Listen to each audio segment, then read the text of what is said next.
everyone, I'm Noreen and welcome to my kitchen and another installment of Piesgiving 2016. Today we have a pie that was a huge request when I put the requests out for pies. This one is a grasshopper pie, a no-bake grasshopper pie. It looks amazing. I can't wait to dig into this. So let's go see how this all comes together.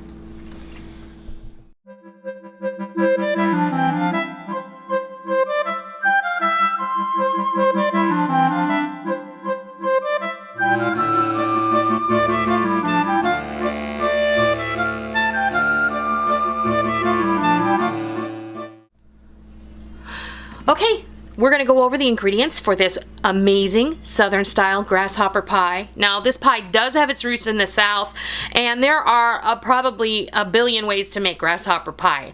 I've seen it made with cream cheese and sweetened condensed milk. I've seen it made with tofu. I've seen it made with coconut milk, and this is the way I've made it, and this is how we're gonna make it today. Because this is a Torani Friday, we're going to be incorporating Torani syrup into our pie instead of the traditional peppermint extract and green food coloring. So today what we're going to start off with is a 16-ounce container of marshmallow fluff or marshmallow cream. I just have that in my mixing bowl here. We're also going to whip up 2 cups of heavy cream to stiff peaks, and we're going to add 1/4 cup of Torani Creme De Menthe syrup. Now if you don't have Torani Creme De Menthe, you can always use regular Creme De Menthe, or you can use just a teaspoon of peppermint extract and a few drops of green food coloring until you reach your desired color. So, Your desired greenness. Your desired greenness, that's right. This is a great pie to make for St. Patrick's Day, but it's also a great pie to make for the holidays. I think this is a great pie to make for Christmas and what have you. So what we're gonna do first is I'm gonna go ahead and I am going to whip the cream to stiff peaks. So I'm just gonna pop this in my bowl. Now this cream is cold. I just took it out of the fridge. And we're not going to add any sugar to it because it will not be necessary. So I'm going to go ahead and whip this and I'll be right back. Alright, I've whipped the cream to stiff peaks and we're just going to set that aside. And I'm going to use the same beaters. Sorry, honey. And let's get that out of the way. And I'm just going to go ahead and I'm going to pour. Isn't that pretty? It's so pretty. Now, if you're not a fan of the chocolate and mint thing, this is not the pie for you. This is probably not going to be something Rick enjoys either, but I'm going to go ahead and I'm going to blend this together.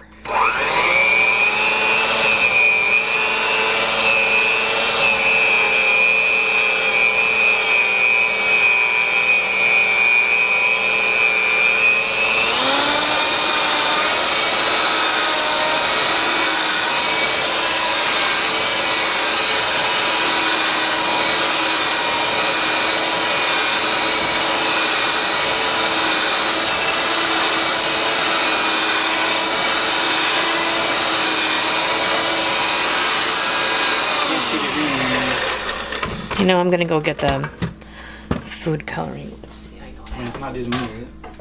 No, it's not just you.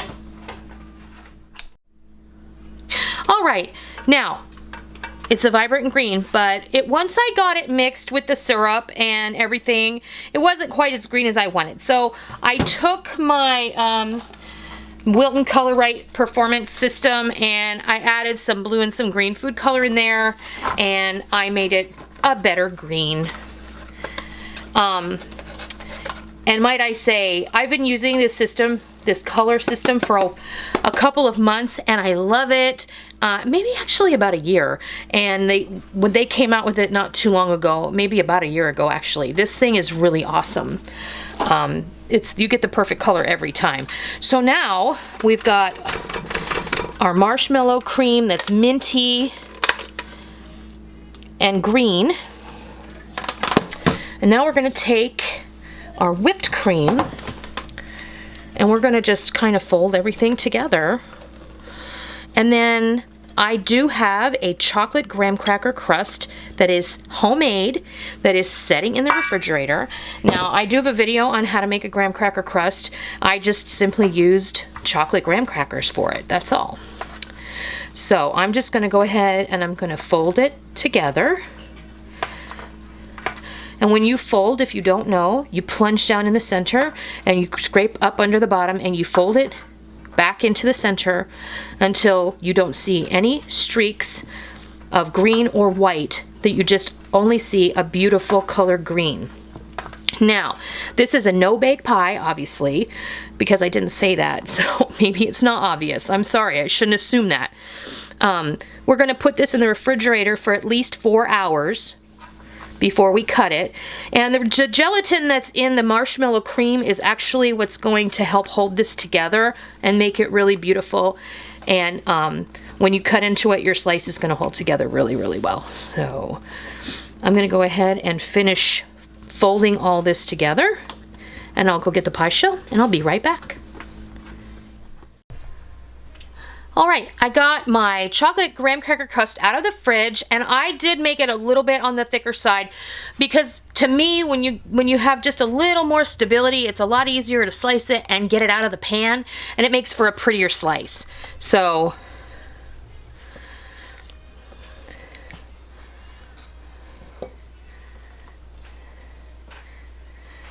you don't want to overfill it, but you want it to be nice and full. Now this is gonna have to go in the refrigerator for at least 2 hours to set up and get nice and thick. This tastes amazing, by the way.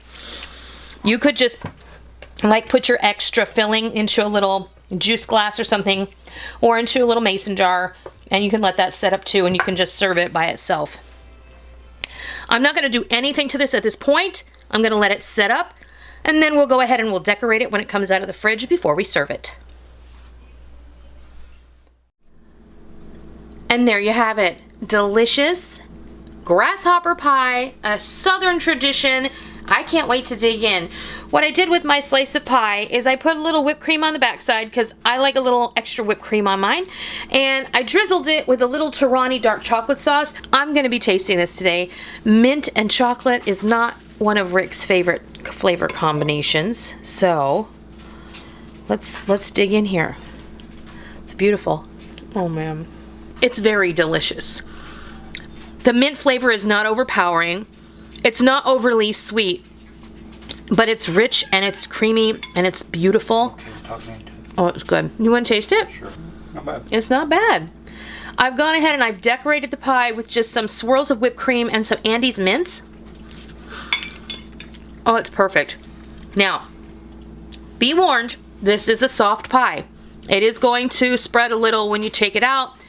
And if you want to serve perfect, beautiful slices, I do recommend that you put it in the freezer for about 15 minutes before you're going to serve it. It'll make it a little easier to cut and get out of the pan. And then the other thing I wanted to mention, if you're worried about the filling being a little too soft, if you are a canner and you have instant clear gel on hand, you can throw a couple of tablespoons of instant clear gel into the pie filling mix, and that will help to stabilize it and keep it nice and firm.